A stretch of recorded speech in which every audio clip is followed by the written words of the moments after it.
વારી વારી જાઉં વાલમજી મારાજી,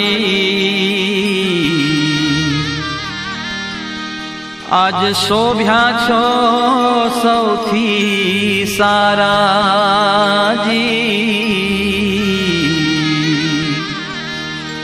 પ્રાણ જીવન ઘનશ્યામ છો પ્યારાજી,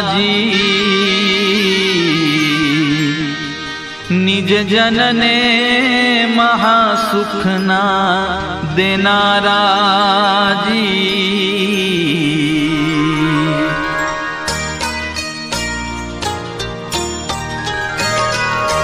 સુખ દેવાને શ્રી હરિ પ્રભુ પ્રગટ થયા તમે આજ, મહાસુખમય મૂર્તિ ધરી કર્યા અનેક જનના કાજ।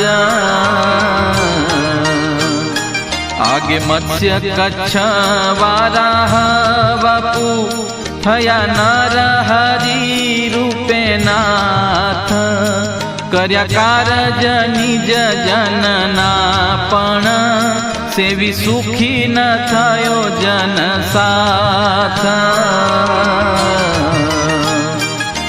વામન રૂપને ધરી હરિ કર્યું બળી રાજાનું કામ, એ પણ રૂપ અનુપમ હશે પણ સંતે સેવી ન કરી પૂરી હામ।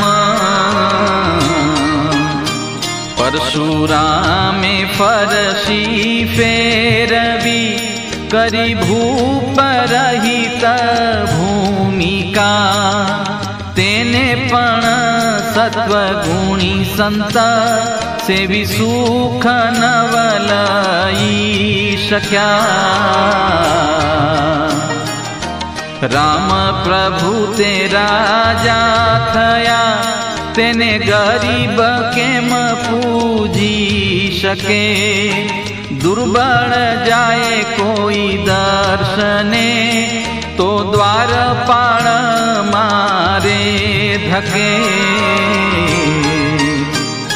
કૃષ્ણ રૂપે અનુપ આપે થયા, કર્યા અનેક જીવના કાજ, પણ એમનું એમ રાખ્યું નહીં, પછી થયા રાજા અધિરાજ।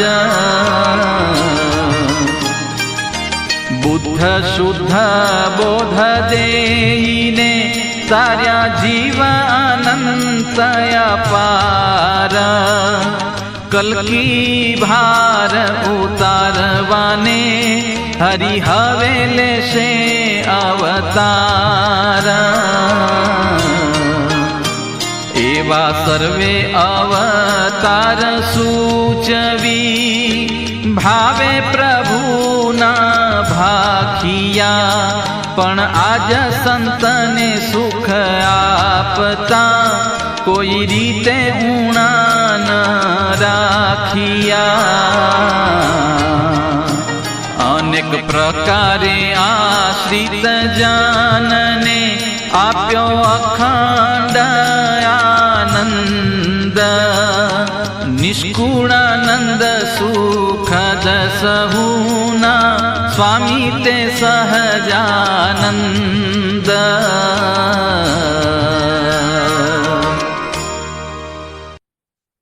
જય સ્વામિનારાયણ। સાર સિદ્ધિ કડવું 43। વારી વારી જાઉં વાલમજી મહારાજી, આજ શોભ્યા છો સૌથી સારાજી।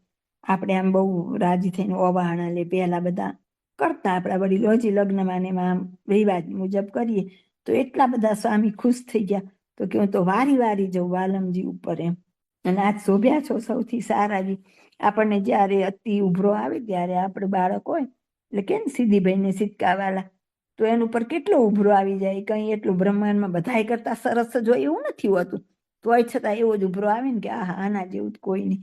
તો આ સ્વામીને એવો, ભલે મહારાજ તો એવા હતા જ, પણ તો એમ કે આજ તો એવા સારા શોભો છો તમે એમ।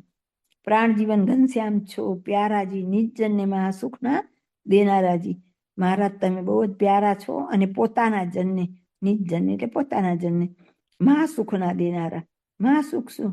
તો કે મૂર્તિનું સુખ આપવું તે સૌથી શ્રેષ્ઠ સુખ છે, ઉત્તમ સુખ છે. તો કે એ દેવાનું કામ આજ તો મહારાજ કરે છે. સુખ દેવાને શ્રી હરિ પ્રભુ પ્રગટ થયા તમે આજ, મહાસુખમય મૂર્તિ ધરી કર્યા અનેક જનના કાજ. મહારાજ આજ પોતે સ્વયં કેમ પધાર્યા? આગળ એમના અવતારોને મોકલ્યા, પણ તો એકે અવતારથી કોઈ પણ જીવ અક્ષરધામ સુધી ન પહોંચ્યો.